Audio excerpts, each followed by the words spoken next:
السلام علیکم دوستو، ہمارا آج کا موضوع گفتگو سلطنت عثمانیہ کے آخری طاقتور سلطان عبدالحمید ثانی کا دور حکومت ہے۔ ویسے تو یہ عثمانی سلسلے کے 34ویں سلطان تھے، لیکن ان کے بعد جو 2 سلطان اس عظیم سلطنت کے حاکم گزرے ہیں وہ صرف نام کے سلطان تھے۔ عملی سیاست اور سلطنت کے دیگر امور میں ان دونوں کا کوئی عمل دخل نہ تھا، بلکہ ان کی موجودگی میں سلطنت کے ہر کالے سفید کے مالک وہ 3 پاشا تھے کہ جو بحری و بری فوج کے نگران اور سلطنت عثمانیہ کے صدر اعظم کے عہدے پر فائز تھے۔ سلطان عبدالحمید ثانی سلطنت عثمانیہ کے آخری طاقتور سلطان ہی نہیں بلکہ وہ عثمانی سلسلے کے ایک مظلوم ترین حکمران بھی ہیں، کیونکہ جب سلطان عبدالحمید نے زمام اقتدار سنبھالی تو پوری سلطنت مشکلات میں گھری ہوئی تھی۔ ان سے پہلے سلطنت عثمانیہ پر حکومت کرنے والے سلطان اول درجے کے عیاش اور دماغی خلل کا شکار واقع ہوئے تھے، جن کی شاہ خرچیوں کے باعث سلطنت عثمانیہ کا بال بال بیرونی قرضوں میں جکڑا ہوا تھا۔ وہ اپنی تمام عمر سلطنت میں پھیلے ان فتنوں اور فسادوں سے برسرے پیکار رہے، لیکن ستم تو یہ ہے کہ سلطان عبدالحمید نامی یہ پاک باز سلطان اپنی موت کے 100 سال بعد یعنی آج بھی مغرب کے پھیلائے پروپیگنڈے کے سبب پوری دنیا میں بدنام ہے۔ ایک طرف فرانسیسیوں کی جانب سے انہیں سلطان الاحمر یعنی خونی سلطان کا خطاب دیا جاتا ہے، تو دوسری طرف انگریزوں نے بھی سلطان عبدالحمید کی کردار کشی اور آپ پر بےہودہ ترین الزامات عائد کرنے میں کوئی کسر نہیں رکھ چھوڑی۔ ان کی نجی زندگی سے متعلق برطانوی خرچے پر لا تعداد کتابیں تحریر کی گئیں، جن میں سلطان کے حرم اور ان کی کنیزوں سے متعلق شرمناک جھوٹ تحریر کیے گئے۔ ان کی بیویوں کی تعداد درجنوں اور کنیزوں کی تعداد سینکڑوں میں پہنچا دی گئی۔ اس کے علاوہ سلطان عبدالحمید پر مطلق العنانیت، استعماریت اور اپنی ہی غیر مسلم رعایا کے بڑے پیمانے پر قتل عام کے الزامات بھی عائد کیے جاتے ہیں، جبکہ حقیقت اس کے بالکل برعکس تھی۔ سلطان محمد فاتح کے بعد اگر دین اسلام پر پوری طرح کاربند عاشق رسول اور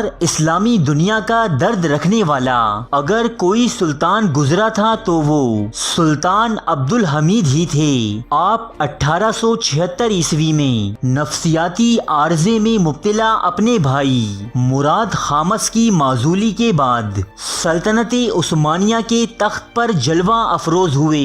اس وقت کے وزیر اعظم مدحت پاشا نے عبدالحمید ثانی کو سلطان بنانے کے لیے ان کے سامنے چند شرائط پیش کی تھیں، جن میں سلطنت عثمانیہ کے طرز حکومت کو یورپ میں قائم ڈیموکریسی کی شکل دینا بھی شامل تھا۔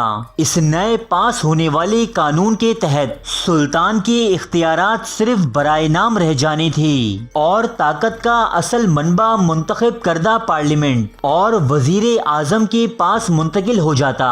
سلطان نے نہ صرف یہ شرط منظور کر لی بلکہ سلطان کی تخت نشینی کے چند ماہ بعد ہی سلطنت عثمانیہ میں یہ قانون بحال کر دیا گیا۔ اس قانون کی رو سے سلطنت عثمانیہ کے ہر باشندے کو یکساں حقوق حاصل تھے۔ اس قانون کے نافذ ہوتے ہی سلطنت عثمانیہ میں بیرونی طاقتوں کا عمل دخل کچھ زیادہ ہی بڑھ گیا۔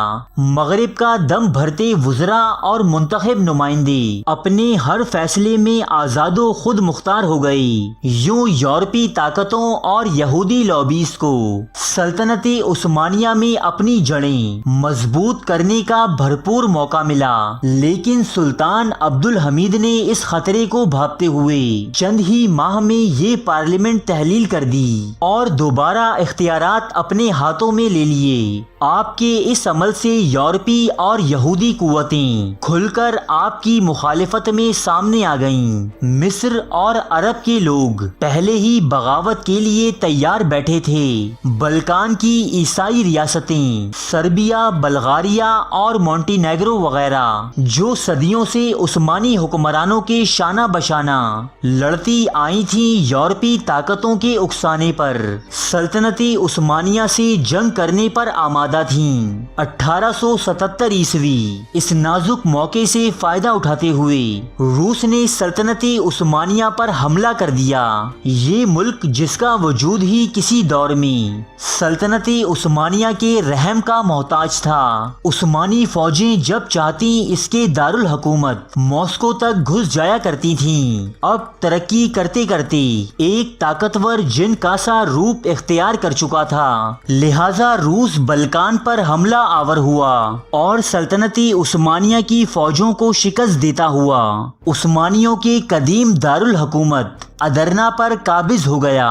قریب تھا کہ وہ آگے بڑھ کر قسطنطنیہ کو بھی ہتھیا لیتا کہ برطانوی مداخلت کے سبب اسے سلطنت عثمانیہ کے ساتھ صلح کرنی پڑی۔ اس صلح کی شرائط سلطنت عثمانیہ کے لیے بہت زیادہ سخت تھیں، جن کے مطابق سلطنت کی بہت سی ریاستوں کو خود مختاری دے دینا بھی شامل تھا، جبکہ صلح کروانے کے عوض برطانیہ نے سائپرس اور فرانس نے تیونس کے علاقے اپنے قبضے میں لے لیے تھے۔ سلطنت عثمانیہ جو پچھلی کئی دہائیوں سے مسلسل حالت جنگ میں تھی، اب اس میں مزید کسی جنگ کی سکت باقی نہ تھی۔ بیرونی قرضوں نے اس کی عوام کی کمر کو توڑ کر رکھ دیا تھا۔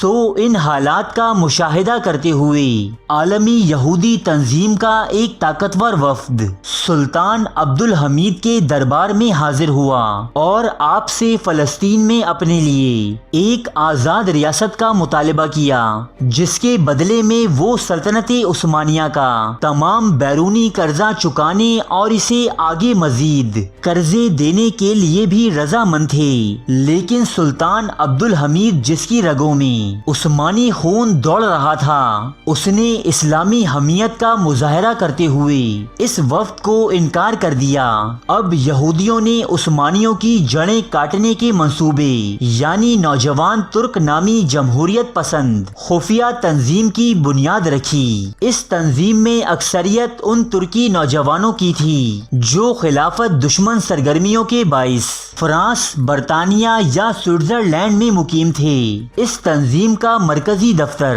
پیرس میں قائم کیا گیا۔ سلطان عبدالحمید سن 1900 سے لے کر 1908 عیسوی تک دمشق سے مدینہ منورہ تک ریلوے لائن کی تعمیر میں مصروف تھے۔ اس ریلوے سے زائرین حرم کو بہت زیادہ سہولتیں میسر ہو جانی تھیں، جبکہ دوسری طرف نوجوان ترک نامی یہ سیاسی تنظیم عثمانی فوج میں اپنا اثر و رسوخ بڑھا رہی تھی۔ جب یہ جماعت سلطنت عثمانیہ کے اکثر اہم فوجی افسران کو اپنے ساتھ ملا چکی، تب اس نے دوبارہ سلطان عبدالحمید کو مجبور کیا کہ وہ سلطنت کو ایک جمہوری حکومت میں تبدیل کر دیں۔ بیرونی ممالک، عثمانی فوج اور اقلیتوں کے دباؤ کے سبب سلطان نے ایک مرتبہ پھر 1908 عیسوی میں سلطنت عثمانیہ میں پارلیمنٹ کا افتتاح کیا اور اپنے بہت سے اختیارات جمہوری قوتوں کے حوالے کر دیے۔ لیکن جلد ہی ان جمہوریت پسند عناصر کی سازشیں رنگ لانے لگیں اور سلطنت میں ہر جگہ، ہر شعبے میں ابتری پھیلنا شروع ہو گئی۔ یہ دیکھتے ہوئے ملک کے قدامت پسند حلقوں نے بغاوت کر دی۔ نوجوان ترک نامی تنظیم کے لوگوں کو چن چن کر قتل کیا جانے لگا۔ بے شمار افسران قسطنطنیہ چھوڑ کر فرار ہونے لگے۔ لیکن جلد ہی عثمانی فوج، جو جمہوری قوتوں کے حق میں تھی، اس نے جلد ہی اس خونی بغاوت پر قابو پا لیا اور باغیوں کے سرداروں کو چن چن چن کر سزائیں دی گئیں۔ سلطان عبد الحمید ثانی پر باغیوں کی امداد کرنے کا الزام عائد کر کے انہیں معزول کر دیا گیا۔ معزولی کے بعد آپ سالونیکا نامی شہر میں نظر بند رہے، یہاں تک کہ 1918 میں قید ہی کے دوران آپ اس جہان فانی سے رخصت ہوئے۔ سلطان عبد الحمید کے بعد ان کے بھائی محمد خامس کو سلطان کا عہدہ دیا گیا، لیکن یہ عہدہ صرف برائے نام تھا۔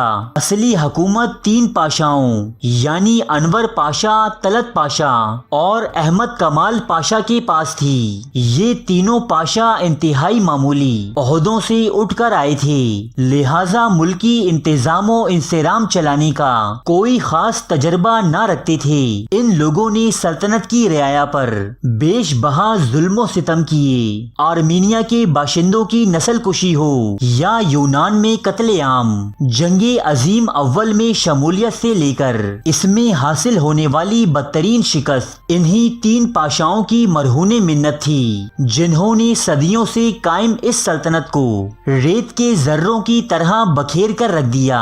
ان 3 پاشاؤں کی طاقت، ان کے خونی عزائم اور انجام پر مبنی ویڈیو آپ جلد ہی اردو ڈائری پر دیکھ سکیں گے۔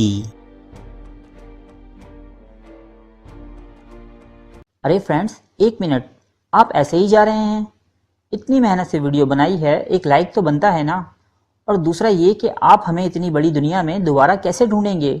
تو اس کا حل یہ ہے کہ آپ ہمارے چینل کو سبسکرائب کر لیجئے اور اس بیل کے آئیکن کو کلک کر دیجئے۔ اس طرح ہمارے آنے والی تمام ویڈیوز آپ تک پہنچتی رہیں گی۔ ارے ڈریے مت، یہ بالکل فری ہے۔